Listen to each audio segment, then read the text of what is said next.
बेटा आज हम टॉपिक स्टार्ट कर रहे हैं accounting treatment of goodwill on admission of a new partner. जब न्यू पार्टनर हमारी फर्म में एडमिट होता है तो उस टाइम पर हम गुडविल की क्या ट्रीटमेंट करते हैं। सबसे ज़्यादा इम्पॉर्टेंट टॉपिक है। ये एंट्रीज आपको पूरी बुक में काम आएंगी। पार्टनरशिप एक्ट जब तक हम पढ़ते रहेंगे हर जगह ये एंट्रीज काम आएंगी, इसलिए बिल्कुल ध्यान से सुनना। देखो हम गुडविल की ट्रीटमेंट कब कब करते हैं, क्या क्या केसेस हैं। फर्स्ट केस है when the amount of goodwill premium is paid privately. मैंने लिखा है ना, when the amount of goodwill paid privately और outside the business. New partner आया और उसने जो गुडविल का अमाउंट है प्राइवेटली पे कर दिया ओल्ड पार्टनर्स को, ठीक है। तो उस केस में हमें कोई एंट्री नहीं करनी, क्योंकि जो भी उनके बीच में ट्रांजैक्शन हो रही है वो बिजनेस के बाहर हो रही है, तो उसका फर्म से कोई लिंक नहीं है, तो उस केस में हमारी कोई एंट्री नहीं होगी। स्पेसिफिकली मेंशन होगा क्वेश्चन में, when the amount of goodwill is paid privately by the new partner, ठीक है। तो फर्स्ट केस हो गया हमारा। Second case, when amount of goodwill brought by new partner is retained in the business।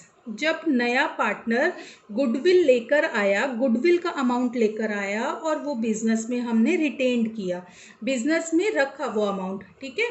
तो जैसे आपको याद होगा, मैंने आपको 11th क्लास में फर्स्ट एंट्री सिखाई थी। जब गुडविल लेकर आता है पार्टनर या कैपिटल लगाता है कोई भी बिजनेस में, तो हम एंट्री करते हैं cash account debit to capital account. उसी तरीके से ये फर्स्ट एंट्री है हमारी, cash account debit to premium for goodwill. जो गुडविल के लिए वो अमाउंट लेकर आया उसके लिए हमने एंट्री करी cash account debit to premium for goodwill, और इसकी नरेशन में आप लिख दोगे कि new partner bring amount for goodwill, ठीक है। अब नेक्स्ट पॉइंट मैं बता रही हूँ आपको, when amount of goodwill distributed by old partners in sacrificing ratio. ये जो गुडविल का अमाउंट लेकर आया है न्यू पार्टनर, उस गुडविल के अमाउंट को जब ओल्ड पार्टनर्स ने डिस्ट्रीब्यूट कर लिया, जो अमाउंट आया हमारे पास गुडविल का, तो उसे ओल्ड पार्टनर डिस्ट्रीब्यूट कर लेंगे ना आपस में, जो ऑलरेडी एग्जिस्टिंग पार्टनर है। तो उस गुडविल को डिस्ट्रीब्यूट करने के लिए यहाँ पर जब गुडविल का अमाउंट आया तो क्रेडिट हुआ, जब वो डिस्ट्रीब्यूट हो गया तो वो क्या हो गया, debit. Premium for goodwill account debit to old partners capital account. यहाँ हमने ओल्ड पार्टनर की कैपिटल अकाउंट को क्रेडिट किया है। मैंने आपको बताया है हमेशा कैपिटल्स जो भी होती है हमारी क्रेडिट होती हैं। जब कैपिटल हमारी बढ़ेगी तो हम उसको क्या करेंगे, क्रेडिट। तो इसीलिए हमने क्या एंट्री कर दी इसकी, premium for goodwill account debit to old partners capital account. और सबसे ज़्यादा ध्यान देने वाली बात यह है कि इस गुडविल के अमाउंट को ओल्ड पार्टनर्स किस रेशो में डिस्ट्रीब्यूट करेंगे, सेक्रीफाइसिंग रेशो में।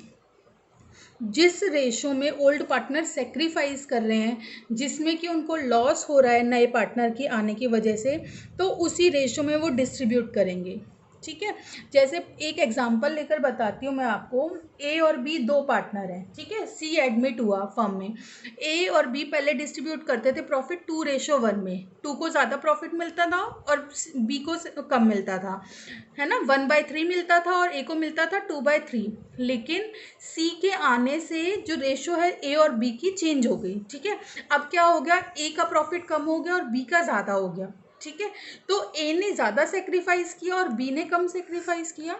तो इसलिए क्या हो गया कि जो ओल्ड पार्टनर्स हैं, जिस रेशो में वो सेक्रीफाइस कर रहे हैं, जिस रेशो में नए पार्टनर के आने की वजह से उनको लॉस हो रहा है, उस रेशो में वो गुडविल को डिस्ट्रीब्यूट कर लेंगे, ठीक है। क्लियर। अब next point, when goodwill bought by new partner is withdrawn bye old partners. उस गुडविल को जब ओल्ड पार्टनर्स ने विदड्रॉ कर लिया, ठीक है। जब ओल्ड पार्टनर्स ने उस गुडविल को विदड्रॉ कर लिया तो उस केस में हम क्या एंट्री कर रहे हैं, old partners capital account debit to cash.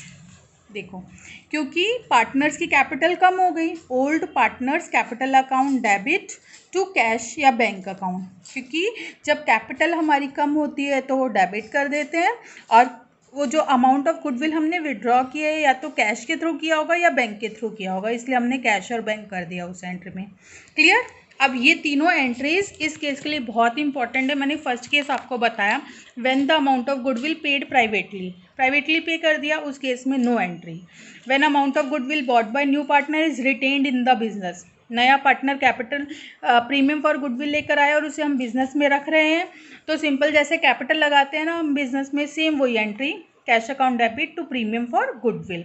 और when the amount of goodwill is distributed by old partners, ये हमेशा याद रखना है, जो गुडविल हमारी न्यू पार्टनर लेकर आया है उस गुडविल को ओल्ड पार्टनर्स सेक्रीफाइसिंग रेशो में डिस्ट्रीब्यूट करेंगे। This is the most important point. ठीक है, now come to the next point, when goodwill bought by new partner is withdrawn by old partners. जब जो नई गुडविल आई हमारे पास उसे ओल्ड पार्टनर ने विड्रॉ कर लिया, उन्होंने उस कैपिटल को बिजनेस में नहीं रखा, वो उस अमाउंट को अपने घर ले गए, विड्रॉ कर लिया उन्होंने। ठीक है, तो जब ड्राइंग्स होती हैं तो old partners capital account debit to cash और bank. Now come to the second case. देखो सेकेंड केस कितना इंपॉर्टेंट है। When goodwill already existing and old partner brings his share of goodwill premium in cash.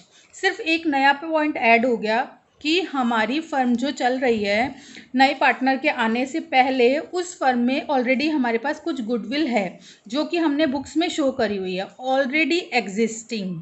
When goodwill already existing and old partners brings its share of goodwill premium in cash। ठीक है, तो बस ये already existing की वजह से सिर्फ एक एंट्री में पास कर रही हूँ, बाकी सारी एंट्री सेम रहेंगी। जो गुडविल एग्जिस्ट कर रही है उसको हम क्या कर देंगे, राइट ऑफ। ओके, तो उस गुडविल को जब मैं राइट ऑफ कर रही हूँ तो old partners capital account debit to goodwill, क्योंकि हमें पता है गुडविल हम एसेट साइड पर शो करते हैं। जब गुडविल को हम अपनी बुक से हटा रहे हैं तो हम उसे क्रेडिट करेंगे टू गुडविल, और गुडविल जाने की वजह से old partners capital account debit हो गए। कैपिटल भी कम हो गई, गुडविल भी कम हो गई। कैपिटल कम होती है तो डेबिट करते हैं, गुडविल कम हुई, गुडविल एज अ एसेट कम हुई तो उसे हमने क्रेडिट कर दिया। Simple one entry, because goodwill already existing in our business. क्योंकि ओल्ड पार्टनर क्या चाहते हैं, जब नया पार्टनर आया उससे पहले जो भी चीज़ें हमारे पास हैं, कुछ भी बेनिफिट्स जो हमें हो रहे हैं, तो उनका बेनिफिट हम पहले ही ले लेते हैं नए पार्टनर के आने से पहले, क्योंकि गुडविल वो उनकी कमाई हुई गुडविल है ओल्ड पार्टनर्स की। तो वो क्या चाहते हैं कि उस गुडविल को हम पहले डिस्ट्रीब्यूट कर देते हैं और नए पार्टनर के आने पर हम business as a fresh business start करेंगे, जैसे कि नया बिजनेस स्टार्ट हुए। ठीक है, तो इसीलिए उन्होंने उस गुडविल को पहले ही राइट ऑफ कर दिया अपनी बुक से, अपनी बुक से उस गुडविल को हटा दिया। जब गुडविल को हटाया तो गुडविल को क्रेडिट किया और old partners capital account debit हो गए, क्योंकि उनकी कैपिटल भी कम हो गई। देखो एसेट कम हुई तो क्रेडिट हुई और कैपिटल कम हुई तो डेबिट हुई। ये चारों एंट्रीज मोस्ट इंपॉर्टेंट एंट्रीज हैं जो कि आपको लर्न करनी है by heart. Okay, thank you.